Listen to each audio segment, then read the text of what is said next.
one, nobody is perfect. And two, the feelings that you have, day in and day out, they're very real. And I think it's just learning how to pivot and adjust and to reframe and to respond to these things. It's really important for a lot of people because most people just let their feelings kind of dictate their actions, and that's why they're stuck.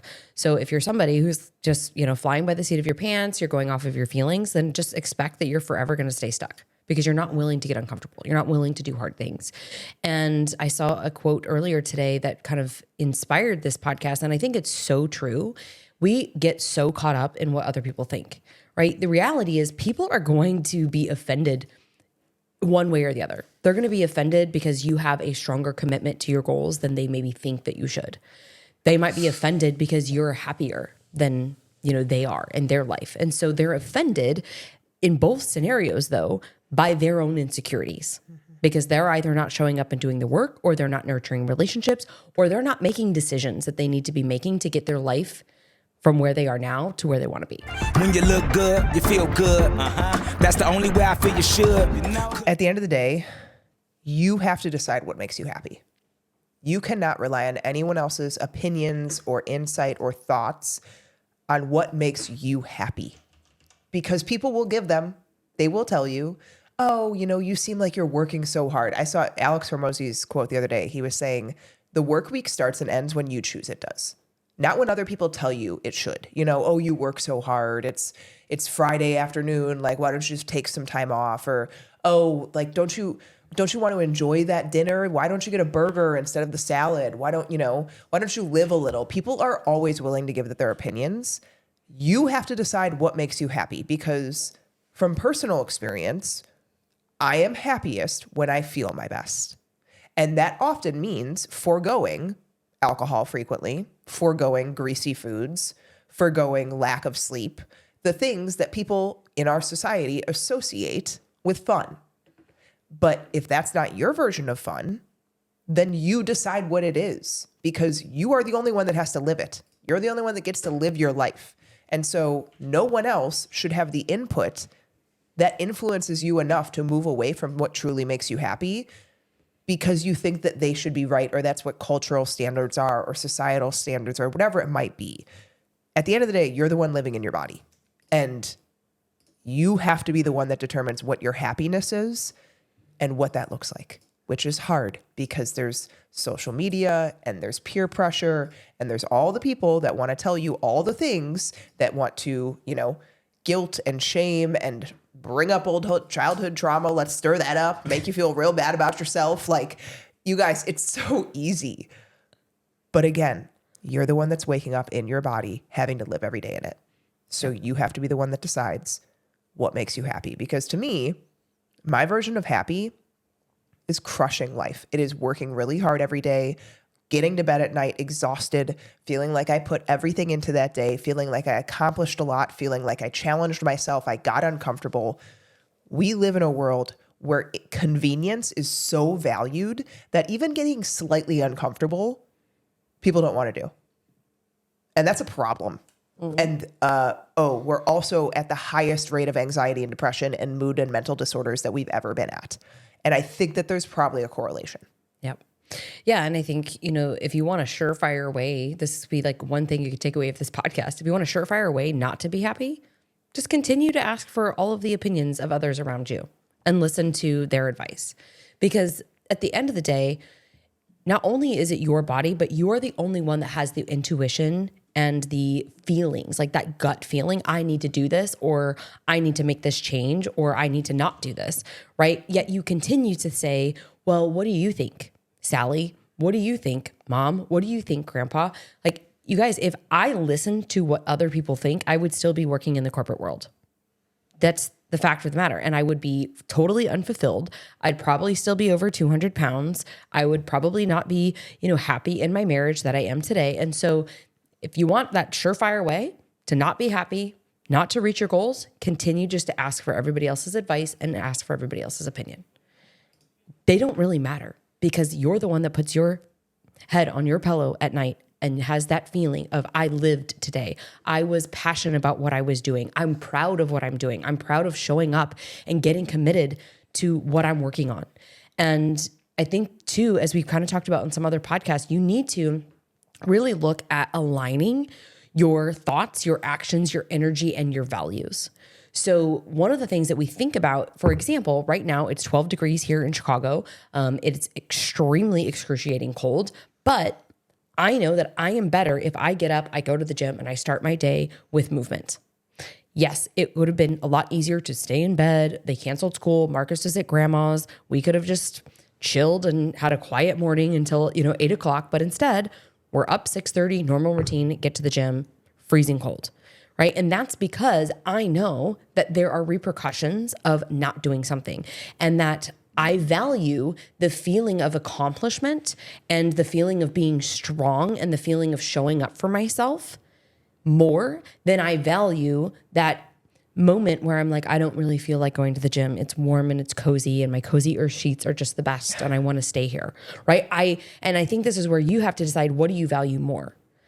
Those moments where you just don't feel like doing something, or those moments where you just really want the cookie, or do you value more that you were able to practice discipline and say no? And that you were, of course, you should have moderation. If you want to have a cookie, have a cookie. I just had to have a cookie after my lunch because I made them on Sunday, and they're freaking delicious. They were delicious. I tried one.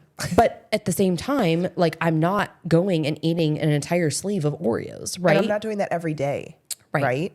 And it can be hard to find that balance. Definitely, I agree that some people do better with complete abstinence from things, or pretty close to it.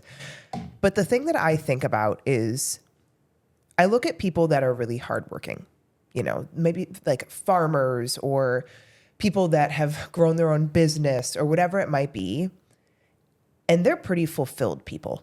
If I were to create an average across the board, the people that I see that aren't as happy or that complain a lot more are people that really don't have things that hard, that, live in a nice house. Maybe they even have some money, but they don't really have a purpose. They don't really challenge themselves daily. I think of like the wine moms, the moms that get together and gossip and drink wine all the time and complain about things. Like, to me, I would much rather have my day look like I get up, I do something hard, whether it's getting out of bed when I don't want to, I move my body, I drink the water, I abstain from the things that I know create regret for me.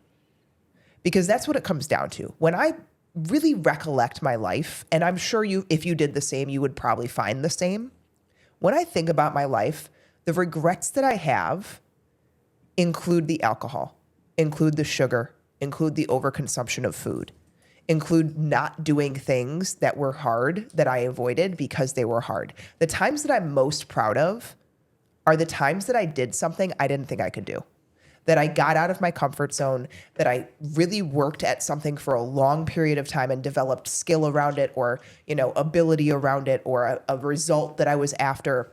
Those are the times that you endure, even when you feel like you're losing faith in the process, because everyone has that journey where at points you aren't even sure if it's worth it. You're not sure if you are going to get there, if it's for you, whatever it might be. You lose sight of that day-to-day monotonous doing the things. And when you lose that, you tend to kind of flutter into non-existence of any type of purpose. And so for me, I have to remind myself on a day-to-day basis, what am I working towards and what makes me happy? Those are the two big things. And, a better business, a body that I feel good in, and I feel energetic and strong and capable, and I'm happy and my clothes fit well and all of those things. And then good relationships. Like, all of those take work. None of that comes easy. None of that is just going to be handed to me. And so normally the things that we want in life are the things that are going to take work and the things that are going to take time. And finding your routine day by day that allows you to get there, and getting lost in that. And like Liz was saying, getting obsessed with it, because it's going to need that at times. It's going to need that next level, not just, I checked the box. Like, no, how am I going to make this happen when everything in my day is making it hard for it to happen? Yeah. And I think a lot of that starts with planning the day before. It starts with communicating with other people who are going to be part of this journey, whether or not they're changing. But if you are somebody making massive changes, I do think that for a period of time, you should get obsessed with the process. You got to fall in love with the process. When we say obsessed, what we mean is that when you're making massive changes, you need to really be focused on what it's going to take to continue those and ingrain them into your life. And then also learning as much as possible about these changes that you're making and why they're important. For example, we have some clients right now who we've been running genetics tests on, and we're going through and we're interpreting these tests and we're making connections for them about who they are, how these genes impact them, why they act this way, why they feel this way, especially in certain seasons or, situations. And so recommending to them, read up on dirty genes, right? Like read the book, Dirty Genes. Get obsessed with this topic right now. Don't just follow the protocol, right? The diet protocol, the supplements that we're recommending. Learn about this because this is you. This is your lifelong. These genes don't change. And that's what I mean about getting obsessed. When I first started studying gut health because of all the things that I was going through and I was being tired, I was tired of, being told to just take Miralax. That was the only solution besides water and fiber to my constipation. I started to get obsessed with health and why am I feeling this way? When I got my Hashimoto's diagnosis, okay, what does that mean? What is an autoimmune condition and how can I start to put things into my life that would alleviate some of these symptoms? And eventually that led to different certifications, studying and getting into remission, getting off of medications because I got honed in on what this meant for me in my life. You have to make these connections. Otherwise it's never going to stick. Like if you're just buying a meal plan template, we talked about this actually last week with some of our mentors. We were talking about how many things have you bought online, a PDF, a template, right? A course that was cheap. You didn't do anything with it. I can say I've probably bought 5 to 10. I don't really know because I never opened the emails, right? So to me, those things are invaluable. Where it's very valuable is where my money goes, right? Where I'm invested and then where I'm also spending my time. And I'm making connections and I'm a hands-on learner. So I like to watch things and, listen audibly. I like stories and examples, but then I also like to sit down and write it out. And so that really helps me ingrain knowledge and ingrain information. And so some people will say, you're just obsessed with your health. You're obsessed with your body. You're obsessed with whatever. What's wrong with being obsessed if it's something that's bettering my health, right? That's also going to transfer into, the next generations as we raise, children, because moms, we influence the whole family. You influence your husband. You probably do more than you even think. Maybe they don't listen. Maybe they just nod and they're like, But I promise that when you are making changes, you're making purchasing decisions differently. You're influencing the household. You're influencing your children because they're not the one buying the ho-hos at the grocery store. You are. But if you change that and you start teaching them, hey, let's make homemade granola bars like Becca did this past weekend, or let's make, these healthier versions of cookies while it's still fun and enjoyable like I did this weekend. That is a way that we can start to teach and educate our kids rather than just picking up the ho-ho off the shelf because that's easier. Yeah, absolutely. And I think intentionality is where it all starts. And I am like Liz and I have been doing this for a long time, but when I really feel like I need to hone in on things, it takes a lot of preparation and mental commitment ahead of time. So for example, I dove back into a specific protocol the past couple of weeks. So the night before, every night, I'm tracking my food for the next day. I'm making sure that I am hitting exactly what I'm supposed to be hitting because it matters. The weekend before, I'm planning out the entire week. What food do I need in the house? What meals are going to be, more rushed versus not? How can I make it simple? What do the kids need? How do I need to set up my week to make sure that I get to the gym on certain days or that I'm getting more sleep, whatever it might be? All of that takes a lot of intention. And I think that unfortunately we hope that things are going to work out well, or we hope that, maybe I'll just eat healthy and by the end of the day, I'll be where I need to be when I go track it. No, it is very intentional. It is the day before, the week before, the month before, making these commitments, telling the people that you're making these commitments so that they know what you're planning on doing. They know what to expect from you and then committing to it. And the commitment part in that moment when your feelings and your emotions tell you otherwise is the hardest part. And what I always tell myself is, Becca, this is a split second. This is a split second where you can either choose to give into that because it tastes good, or you want to just enjoy, or you've had a long day, or whatever it might be. Everyone else is drinking, right? Or you withstand, you fight for it a little bit, and you go to bed tonight and wake up tomorrow and you're much happier that you didn't.